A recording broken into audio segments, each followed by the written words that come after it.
राधा स्वामी जी, एक परिवार था जो सतगुरु को बिल्कुल भी नहीं मानते थे, पर उनके जो बेटा और बहू थे वह सतगुरु को बहुत प्रेम करते थे, सत्संग पर जाते थे, सेवा पर जाते थे। इसी चीज के चलते उनके घर में बहुत क्लेश रहता था। जो उनके परिवार वाले थे, उनके माता पिता थे, हमेशा इस बात से हमेशा उनको टोकते थे कि पता नहीं तुम किन रास्ते पर जा रहे हो, कहाँ जाते हो, वहाँ जाने से तुम्हें कुछ भी हासिल नहीं होने वाला। जहाँ हम जाते हैं वहाँ जाया करो। इसी वजह से उनके घर में बहुत ज़्यादा कलेश होता था। और हमेशा उनका जो बेटा था अपनी माँ से एक ही बात कहता था कि माँ, अगर आप कहीं जाते हो तो हमने आपको कभी भी मना नहीं किया। जो जो आप करते रहते हो हमने आपको तब भी कुछ नहीं कहा।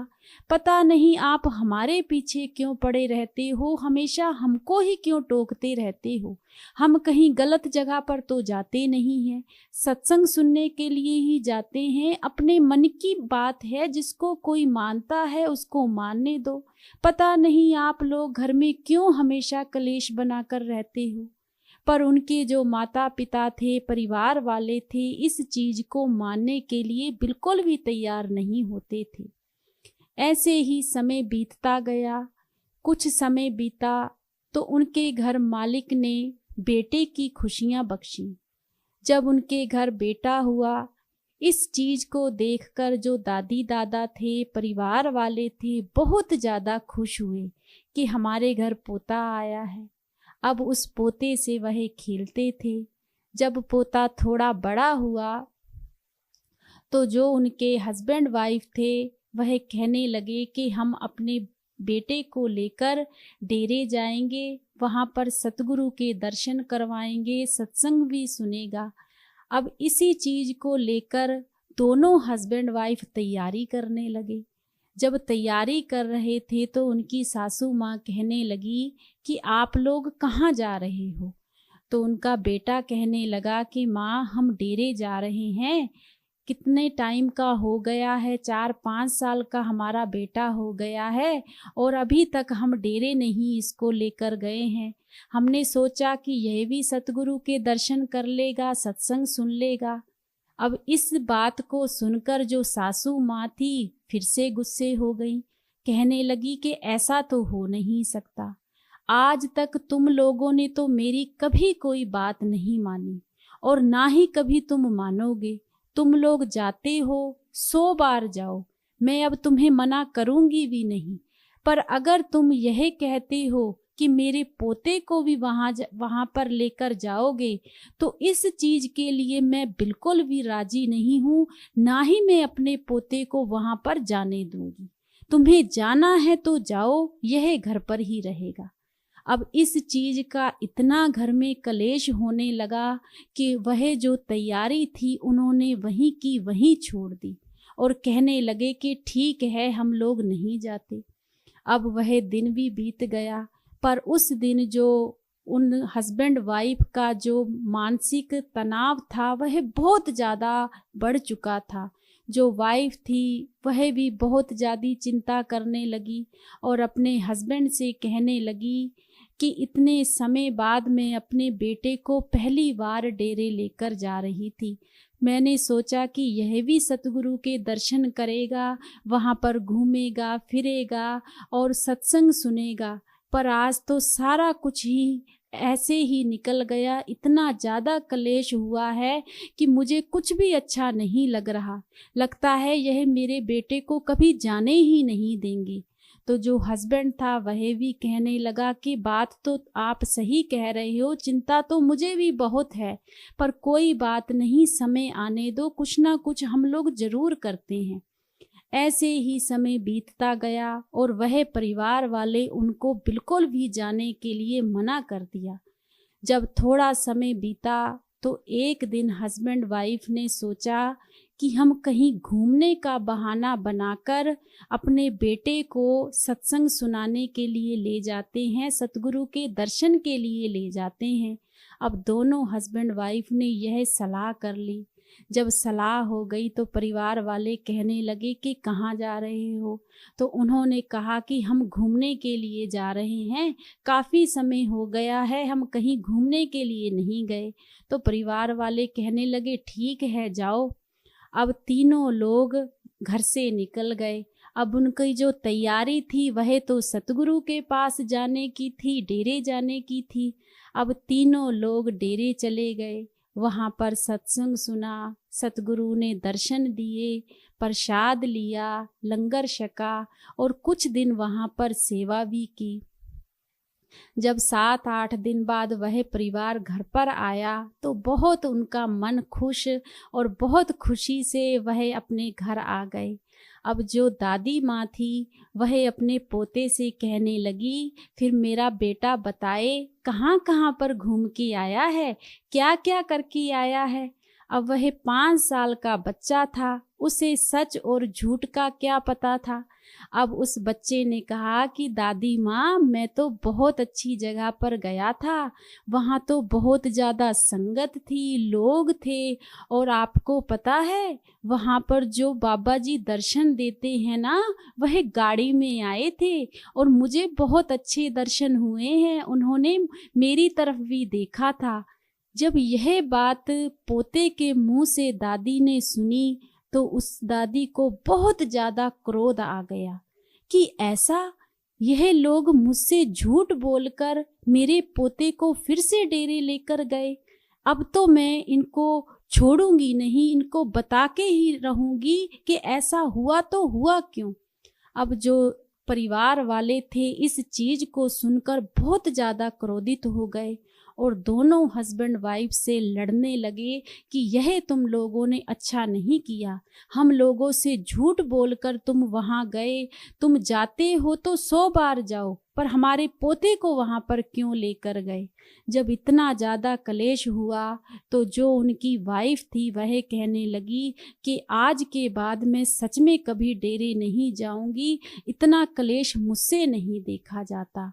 और उस दिन उस लड़की की आंखों में बहुत ज़्यादा अपने सतगुरु के लिए आंसू थे, वैराग था। अब दोनों हस्बैंड वाइफ कहने लगे अब करे तो करे क्या। ऐसे ही बहुत ज़्यादा समय निकल चुका था पर वह लोग डेरे नहीं गए। एक दिन उनकी जो वाइफ थी वह अपने हस्बैंड से कहने लगी कि मेरा बहुत ज़्यादा मन कर रहा है डेरे जाने को, पर इतना समय हमें हो गया है, अगर आज हमने भजन सिमरन लिया होता तो घर में चाहे कितना भी क्लेश क्यों ना हो, अगर हमें यह लोग नहीं जाने देते तो ना जाने दे, कम से कम हम अपने भजन सिमरन में तो बैठते, अपने सतगुरु के ध्यान में तो बैठते, पर हमारे पास तो कुछ भी नहीं रह गया है। तो उनके हस्बैंड कहने लगे चिंता क्यों कर रही हो, पोते को ही नहीं जाने देंगे ना, हम दोनों को थोड़ी ना मना करते हैं, चलो हम लोग चलते हैं, नामदान की दात लेकर आते हैं।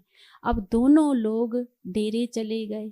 डेरे गए तो सतगुरु की इतनी दया मेहर हुई कि उनको भजन सिमरन मिल गया। जब भजन सिमरन मिल गया तो वह दोनों लोग बहुत खुश, और वह जो वाइफ थी अपने हस्बैंड से कहने लगी कि अब जो मुझे मिलना था ना वह मुझे मिल गया है, अब चाहे परिवार वाले मुझे आने दे चाहे ना आने दे कोई बात नहीं। अब वह खुशी खुशी अपने घर आ गए। जब घर पर आए तो परिवार वाले ने उनसे कुछ भी नहीं कहा। जब वह दोनों लोग भजन सिमरन पर बैठते थे तब परिवार वालों को बिल्कुल भी अच्छा नहीं लगता था कि पता नहीं यह क्या करते रहते हैं और कैसे बैठे रहते हैं, इनको कोई कामकाज की चिंता नहीं है। कुछ समय बीता तो उनके जो बेटा था छोटा वह बीमार हो गया। जब बीमार हो गया तो इतना ज़्यादा बीमार हुआ कि उसका इलाज बहुत कराया। अब जो सासू माँ थी वह अपने बहू से और बेटे से एक ही बात कहती थी, जब से तुम इसे डेरे लेकर गए हो तब से मेरा पोता बिल्कुल भी ठीक नहीं हो रहा है। पता नहीं कौन सी चीज तुम इसे वहां से खिलाकर ले आई हो, और अब यह जो तुम दोनों लोग बैठे रहते हो, यह जो पाखंड करते हो, यह भी मुझे अच्छा नहीं लगता है। तुम्हारे भजन सिमरन से क्या फायदा? मेरे तो पोते को तुम लोगों ने बिल्कुल ही बर्बाद करके रख दिया है। मैंने तुमसे कहा था कि इसको मत लेकर जाओ, पर तुम लोगों ने मेरी बात नहीं मानी। अब मेरे अगर पोते को कुछ हो गया तो तुम दोनों को मैं नहीं छोड़ूंगी। जब यह बातें उन दोनों लोगों ने सुनी तो उनकी आंखों में भी आंसू कि पता नहीं हमारे घर पे ये चल क्या रहा है, हम करें तो करें क्या। बहुत इलाज कराया लेकिन वह ठीक ही नहीं हो रहा था। एक दिन उनका बेटा अपनी माँ से कहने लगा कि माँ, इतना आप लोग भाग दौड़ कर रहे हो, जहां भी आप अपने पोते को लेकर गए हो हमने आपको कुछ नहीं कहा, लेकिन बिल्कुल भी हमारा बेटा ठीक नहीं हो रहा है। एक बार मेरी बात मान लो, इसको हम डेरे लेकर चलते हैं, वहां जाएगा, हम लोग भी सेवा करेंगे, थोड़ी बहुत ये भी सेवा करेगा। आप हमारी बात को मानो और इसको वहां लेकर चलते हैं। अब यह बात जब दादी ने सुनी तो वह कहने लगी कि तुम लोगों का दिमाग खराब हो चुका है। वहां जाने से ही तो मेरा पोता बीमार हुआ है। अब लोग तुम फिर से कह रहे हो कि इसको वहां लेकर चलो, इसको पता नहीं वहां जाकर क्या हो जाएगा। मैं नहीं इसको जाने दूंगी। तुम्हें जाना है 100 बार जाओ, पर मैं नहीं इसको जाने दूंगी। इसी बात का उनके घर में इतना ज्यादा कलेश रहने लगा। ऊपर से जो वह बच्चा था वह भी ठीक नहीं हो रहा था। ऐसे ही 10-15 दिन निकले तो एक दिन वह जो दोनों हस्बैंड वाइफ थे सत्संग पर गए अपने सेंटर पर। वहां पर उन्हें एक प्रेमी भाई मिला तो वह प्रेमी भाई कहने लगा कि जितनी बातें आप बता रहे हो कि आपका बेटा बहुत बीमार है, भाई मैं तो यही कहूँगा कि सेवा में बहुत ताकत होती है। एक बार अपने बेटे को वहां लेकर चलो, तुम्हारा बेटा बिल्कुल ठीक हो जाएगा। अब यह बात सुनकर फिर से वह जो दोनों लोग थे अपने परिवार को कहने लगे कि एक बार हमारी बात मान लो। अब पोते से किसको प्यार नहीं होता है। अब जो दादी थी वह कहने लगी कि ठीक है, जिद तो तुम बहुत कर रहे हो, पर अगर वहां जाकर मेरे पोते को कुछ हो गया तो इसका जुर्माना तुम्हें ही भरना पड़ेगा। लेकिन इसके साथ मैं भी चलूंगी, मैं अपने पोते के साथ वहां रहूंगी, मैं देखूंगी कि वहां है क्या। यहाँ पर तुम इतना जाते हो, कहते हो कि वहां ही सारा कुछ है। अब सभी तैयारियां हो गई। बेटा बहुत ज्यादा बीमार था। चारों लोग डेरे पहुंच गए। जब डेरे गए तो सबसे पहले जो उनकी सासू माँ थी वहां जाकर देखा कि इतनी तादाद में यहाँ संगत है, इतने लोग आए हुए हैं, यहाँ तो किसी चीज की कोई कमी ही नहीं है। जब भी वह सासू माँ जिस भी जगह से निकल रही थी वहां आगे हाथ जोड़कर सेवादार खड़े हुए थे और सभी को हाथ जोड़कर राधा स्वामी जी, राधा स्वामी बोल रहे थे। तो यह चीज को देखकर उसके मन में बड़ा वह आया कि ऐसे लग रहा है कि हम तो कोई मंत्री आए हुए हैं, जैसे कि यह हमारा सत्कार कर रहे हैं। अब जब ऐसे ही आगे एंट्री हुई तो सभी लोग सेवादार ऐसे ही उनको राधा स्वामी कहने लगे। समय थोड़ा सा बीता तो वह जो परिवार था, वह जो बहू थी, अपनी सासू माँ से कहने लगी कि मेरा जब बेटा घर पे बहुत ज़्यादा बीमार हो गया था ना, तो मैंने कहा था कि मैं 1 हफ्ता रोड़ी की सेवा करूँगी, तो मुझे वहाँ सेवा करनी है, हम लोग वहाँ चलते हैं। अब सभी लोग वहाँ चले गए। वहाँ जाकर दोनों हस्बैंड वाइफ बड़े मन से, बड़े दिल से अपनी रोड़ी की सेवा करने लगे और सतगुरु के आगे अरदास करने लगे कि सतगुरु जो कुछ भी आप करोगे अच्छा ही करोगे, जो कुछ दिया है आपने ही दिया है, हमें इससे कोई भी फर्क नहीं पड़ता, बस आपका ही हुक्म हमें सर आंखों पर है। अब वहां पर जब सासू माँ बैठी तो क्या देखती है कि सभी लोग बड़े प्यार से सेवा कर रहे हैं। कोई पानी पिला रहा है, कोई कुछ कर रहा है, इतना सम्मान दे रहे हैं एक दूसरे को। इस चीज को देखकर वह जो सासू माँ थी उसके मन पर बहुत गहरा प्रभाव पड़ा। जब सत्संग हुआ बाबा जी का, वहाँ पर दर्शन भी किए और वहाँ पर सत्संग में भी यही समझाया कि भाई सतगुरु एक ही है, बस उसका हुक्म मानना है, उस शक्ति को अपनाना है, उस पावर को अपनाना है। जो कुछ भी है हमारे अंदर है, वह कहीं बाहर नहीं है। जब उस बीबी ने वह सत्संग सुना तो उसके मन पर बहुत गहरा प्रभाव पड़ा।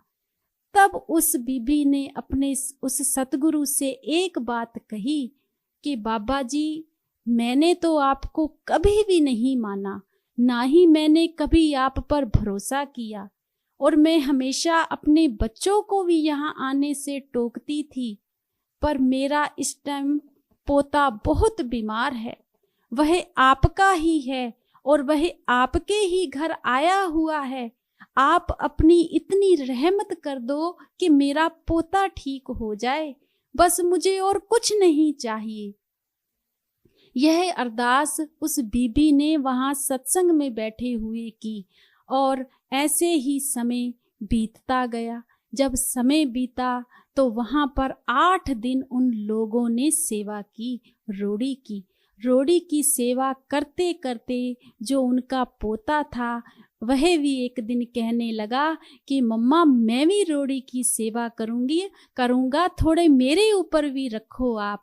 तो उसके ऊपर भी थोड़ी सी रोड़ी एक तसले में डालकर तो उसके सिर पर भी रखी। जब यह चीज दादी ने देखी तो वह बहुत ज्यादा खुश हुई और सोचने लगी कि सच में ऐसी कोई यहाँ पर ताकत है जो कि मेरा पोता बिल्कुल ठीक हो गया है, और सच में ऐसी कोई ताकत है कि इतनी दुनिया सतगुरु के साथ प्रेम करती है और सभी लोग कितने मिठास से बोलते हैं।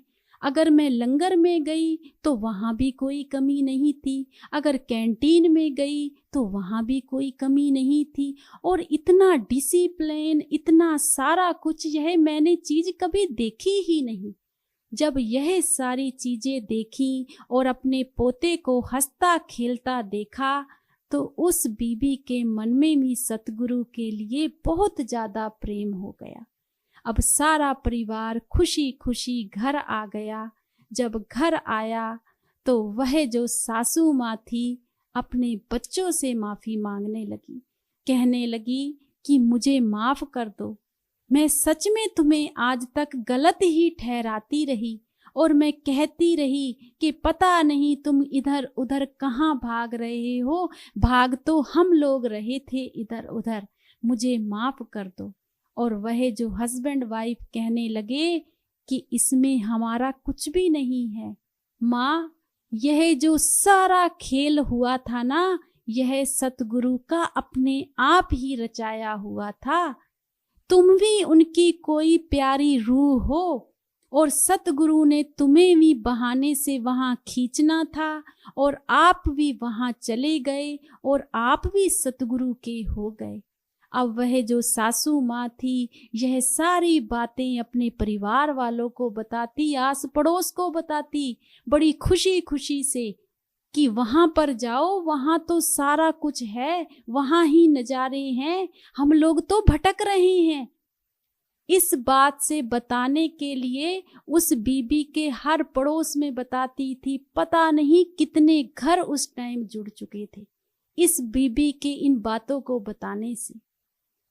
तो कहने का मतलब सिर्फ इतना है कि जो भी सतगुरु की प्यारी रूह होती हैं वह मालिक अपनी आप अपनी ओर खींच लेता है, हमें पता भी नहीं लगता। कई बार हम लोग कहते हैं कि फलाना इंसान बहुत बुरा भला सतगुरु को कह रहा है, पर हमने ये भी सुना है, जब हमारे सतगुरु को कोई सवाल करता है कि बाबा जी आपको बहुत लोग बुरा भला कहते हैं, तो बाबा जी ने इसका जवाब भी दिया था कि भाई पता नहीं वह कितनी बार सतगुरु को याद करते हैं, इसमें भी उनका भला ही है। तो सतगुरु अपनी रूहों को अपनी आप खींच लेते हैं।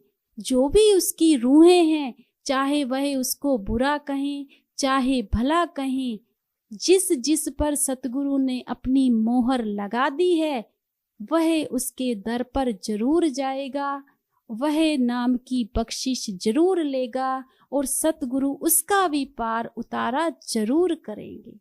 राधा स्वामी जी।